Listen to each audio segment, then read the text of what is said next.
ত্রয়োদশ জাতীয় সংসদ নির্বাচনে ভোটের দিন ঠিক হয়েছে 12ই ফেব্রুয়ারি। সারা দেশে বইছে সেই ভোটের হাওয়া। এ নিয়ে কি ভাবছেন সাধারণ মানুষ থেকে শুরু করে আগামীর জনপ্রতিনিধিরা, সে কথা জানাতে ডিবিসি নিউজে ইলেকশন এক্সপ্রেস ছুটে যাচ্ছে সব সংসদীয় আসনে। এখন আছে সংসদীয় আসন 224 সুনামগঞ্জ 1-এ। স্বাগত সিএসআরএম ডিবিসি ইলেকশন এক্সপ্রেসে। আমরা এই মুহূর্তে আছি সংসদীয় আসন 224 সুনামগঞ্জ 1 আসনে। আমাদের সঙ্গে এই মুহূর্তে আছেন এই আসনের বিএনপির মনোনীত প্রার্থী আনিসুল হক। জনাব আনিসুল হক, স্বাগত আপনাকে। ত্রয়োদশ জাতীয় সংসদ নির্বাচনী হাওয়া সারা দেশেই বইছে। আপনার এলাকায় কি পরিস্থিতি, কি দেখছেন? সুনামগঞ্জ নির্বাচনী 1 এলাকা 224 সুনামগঞ্জ 1 আসনে সর্বস্তরের মানুষ, বিএনপি সহ সর্বস্তরের মানুষ সেই ইলেকশনকে স্বাগত জানিয়েছে। আমাদের প্রিয় নেতা ভারপ্রাপ্ত চেয়ারম্যান জনাব তারেক রহমানকে যেভাবে গ্রহণ করেছে, ঠিক তার প্রতীক ধানের শীষের প্রতীককেও সমান জোয়ারে ভাসিয়ে ওনাকে ভোট দিতে চায়। আমরা ধন্যবাদ। এই এলাকা একটি পর্যটন নির্ভর এলাকা। টাঙ্গুয়ার হাওর সহ শহীদ সিরাজ লেক, অনেক পর্যটন স্পট আছে। একই সঙ্গে হাওর এলাকার উন্নয়নে কি পরিকল্পনা আপনার?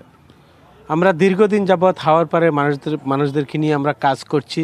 আমাদের হাওর পাড়ের যে সমস্যাগুলো, বিশেষ করে কৃষকরা চাচ্ছে তাদের ন্যায্য দাবি যাতে অকাল বন্যায় তাদের ফসল ডুবি না হয়, যথাসময়ে যাতে তাদের হাওরের আফর বাঁধগুলো আমরা রক্ষা করি এবং তাদের জন্য আমরা খাল খনন কর্মসূচি যাতে অতি দ্রুত শুরু করে এবং তাদের রাস্তাগুলোকে, যে ছোট হাওরের রাস্তাগুলো সেগুলো সাবমার্জিবল রাস্তার আওতায় এনে সেগুলো পাকাকরণ করে দেই, তারা যাতে রোপণ করার জন্য যাতে যেতে পারে এবং ফসল কেটে নিয়ে আসতে পারে।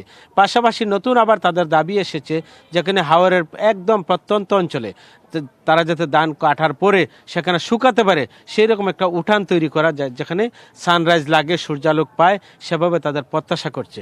কৃষকরা তাদের যথাসময়ে ন্যায্য মূল্যে যাতে তারা উপকরণগুলো পায়, বীজগুলো পায়, সার সংকটের সমাধান হয় যথাসময়ে, সেইভাবে আমরা প্রতিশ্রুতি আমরা পেয়েছি।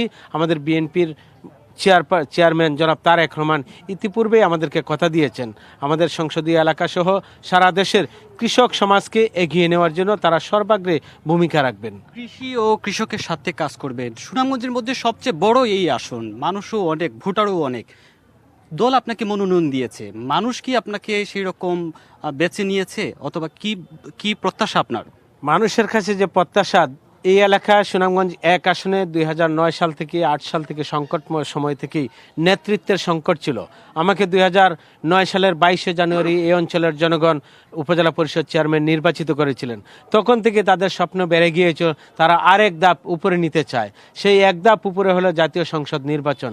আমাদের বিএনপি কিন্তু এতক্ষণ পর্যন্ত আমাদের একটা কাঙ্ক্ষিত নির্বাচন পায়নি, ভোট দিতে পারেনি। তারা ভোটের মাধ্যমে এই অঞ্চল থেকে সংসদ সদস্য হিসেবে নির্বাচিত করে জাতীয় সংসদে প্রেরণ করতে চায়।